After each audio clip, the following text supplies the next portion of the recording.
What you're in store for, if you get Cal-Am established in your neighborhood, is somewhat short of a monster, but not much. On the Monterey Peninsula, we have given up so much local discretion, local leadership, local prerogatives, local interaction by having a corporate dynamo in our community. Water is such a critical issue to everybody, and yet the corporate structure that we have, I'm not arguing about the people or against the people that do this. I'm arguing against the structure that we have and that you're likely to get if this project succeeds. The dilemma that I think exists more than anything else is that you are an established community, you have principles that you follow, every city does this, they have the geography that they want to protect, they have values that they support, they try to make the community work for everybody. But when you get an inserted in your community, a corporation that deals with a fundamental requirement for life, water. I'm not talking about car dealerships or movies or restaurants or shopping centers. I'm not talking about those because you have a choice for them.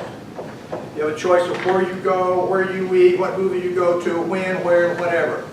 Water, no choice. One person that delivers it, one agency that delivers it. You have a public agency that does it here. But the dilemma that I see facing you is what the future holds if they get established in your community. They are established on the Monterey Peninsula. And this is what we're facing.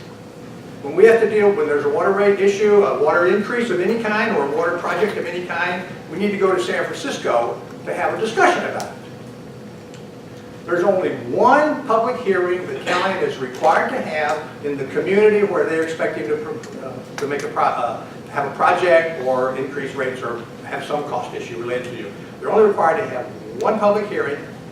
It's a waste of everybody's time. It'll be a room like this. You'll have a chance to come out and talk. You never see it in the record. You never see anybody respond to what you say. You never see it organized in any way. You never get any back. You don't get any response. What you get is a monopoly that's got one fundamental requirement for its business model. Money. Not water, money. They mine the water in order to get the money.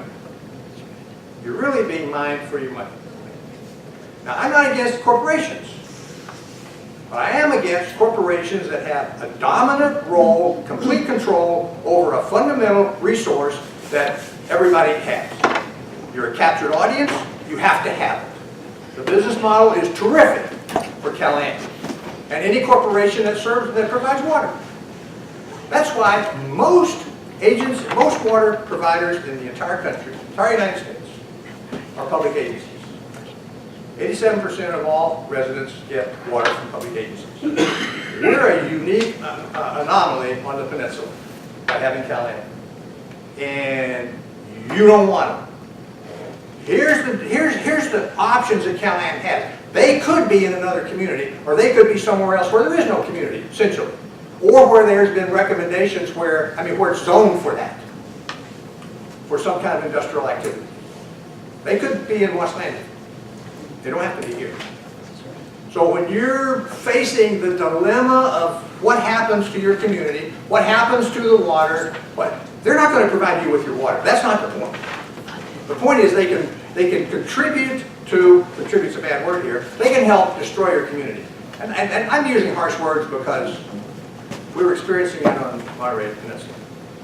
Now, a lot of people that disagree with me, but they're usually people who are in the world of not worrying about all these values. They just want to turn on their spigot and get water.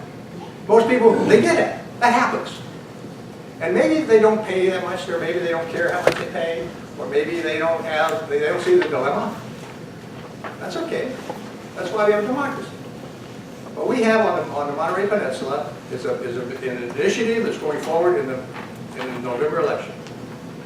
And we are hoping that we get the vote this time just to get the facts. And part of what we're all talking about here all the time is getting the facts. You get the facts from citizens groups who do the research. You get facts from your public agencies that do their research and have things to do and be responsible for the community. You do not get information out of Cal-Am. It's considered proprietary. So if you get a corporate structure that's dealing with a required resource, required service that we all need, they're not obligated to tell you anything about what they're doing. And we have a terrible dialogue with Cal-Am on the peninsula. Terrible. It's a PR operation. That's what it is. Everybody you talk to in public events like this or whatever, wherever, you will get Cal-Am's PR staff, not their engineering staff, not their finance staff, not their project managers people who can talk other talk. You get the PR people who are skilled at wordsmithing for their benefit, not for yours.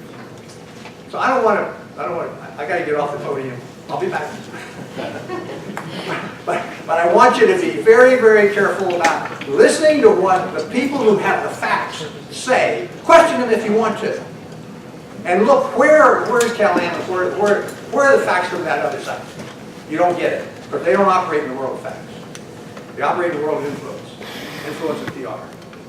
Be aware of that. And I have other things to say. Yes, and he'll be back. He's one of our very effective speakers. Well, I painted a pretty black picture, I think, of Cal-Am. And there's still more to be said about that, but I don't want to spend too much more on that because you don't have to just run from something in order to avoid it. You can run towards something because you want it. And I think that's the process that Keith has been talking about and what we've been active on and what Kathy's been promoting as well. There are some positives going forward, but we have a boatload of resistance, largely Cal-Am, in going forward with some of these ideas.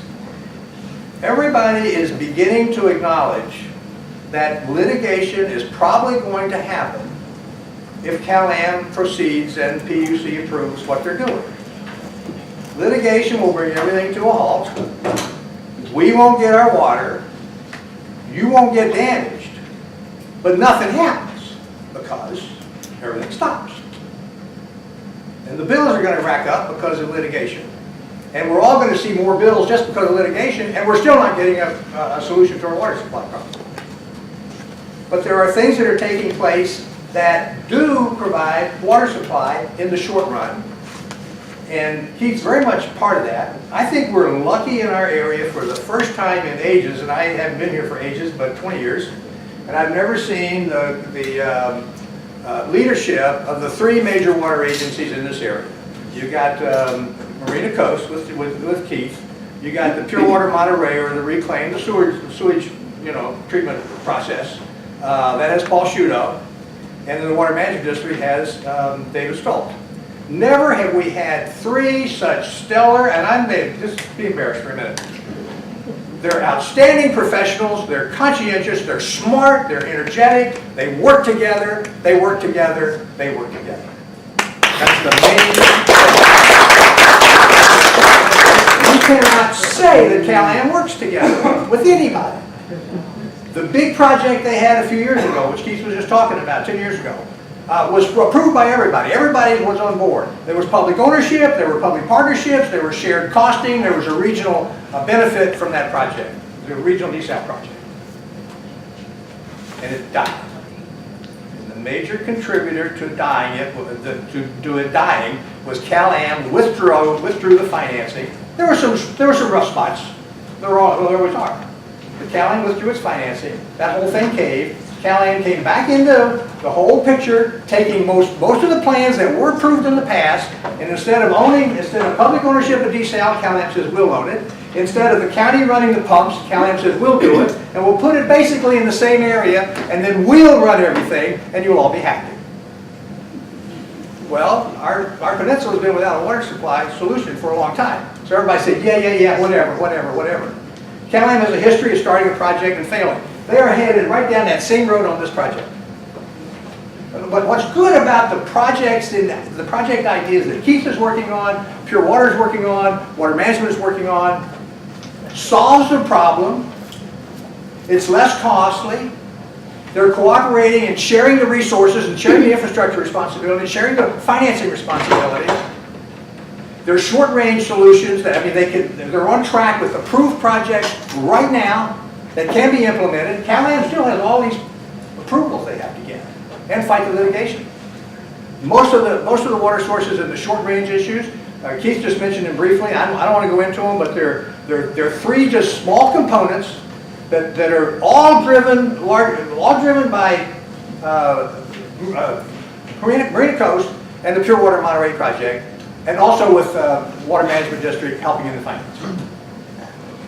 All three are local, all three are public, all three are fast track, all three are possible, all three deal with existing approved projects. And the schedule available to them is this year. Not 2 years, 3 years, more down. You get water several years down the road, but approvals can be done this year. What's good about what I want to say going forward is that we have a more informed public than we've ever had before. We have, Marina has a real local, the Marina has presence in this, in the PUC process. Monterey Peninsula has presence in the process. But there's local leadership that's pushing these short-term, but small, I shouldn't say short-term necessarily, but small, more affordable solutions. And the public agencies are looking out for your interest, and they're looking out for the regional interest, and they're looking for protecting the resources that they have, and also not spending an arm and a leg for something that's still a risky thing. Cal-Am Desal. I think what is really important is that you help yourselves get there. We're trying to make it work. We're trying to find the angles in the process. I'm an intervener. Kathy's an intervener. Marina Coast is an intervener. The city is an intervener. We're all in the dialogue with the PUC. But we don't necessarily have the traction we need to make things happen. I think the more we stay together, stand together, and the more we push on the same agenda, we're going to get there. And it's a positive agenda. Don't get me wrong. As much as Cal-Am presents a problem everywhere they go, at least in this area, in almost everything they touch. Almost everything they touch. They're a problem. But the answer is a positive answer. It's not just avoiding Cal-Am. It's instituting and implementing a publicly owned, publicly sponsored, lower cost, more affordable, easy to get to, short time frame solution. And it gives us time to work out a better desal. We're going to need desal in the future. Everybody's assuming that. But we don't need Cal-Am's desal. And we don't need it right here. So even though you have local issues that are unique to you, we on the Monterey Peninsula have some of those issues that are local to us, but we overlap on all the issues that we're talking about. Citizen involvement, citizen engagement, citizen awareness, citizen action, and then go. We need you. We need each other. We're proving that it works. Cal-Am's not listening. They don't want to listen because they have their own track. The PUC has got to listen. And the more we communicate with them, the more we sign the letters, the more we make, I don't know, maybe we should make factual presentations instead of emotional presentations. That's my heart soup. I mean, it's easy for me to get excited. But let me tell you just one little thing about reclaimed water, and not everybody's a great fan of reclaimed water, but a lot of areas have it, and we'll all get used to it, and it's all clean water, so don't worry about that part of it. It's just the ick issue. But all of the water that's being proposed to to go forward with a short range and more affordable solution is all reclaimed water. Reclaimed water can be produced at about half the cost of desal. Just forget his numbers for a minute. Just in broad ways, way less than half the cost of desal is reclaimed water. It has 25% of the energy requirement that desal has. Desal is a high energy user. Reclaimed water uses about 25% of that.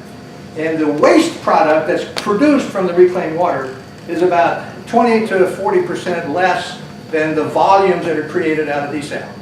So if you're just looking at cost and just looking at environmental impacts, reclaimed water is the way to go. And that's exactly the solution that's being proposed by these agencies, the three of them.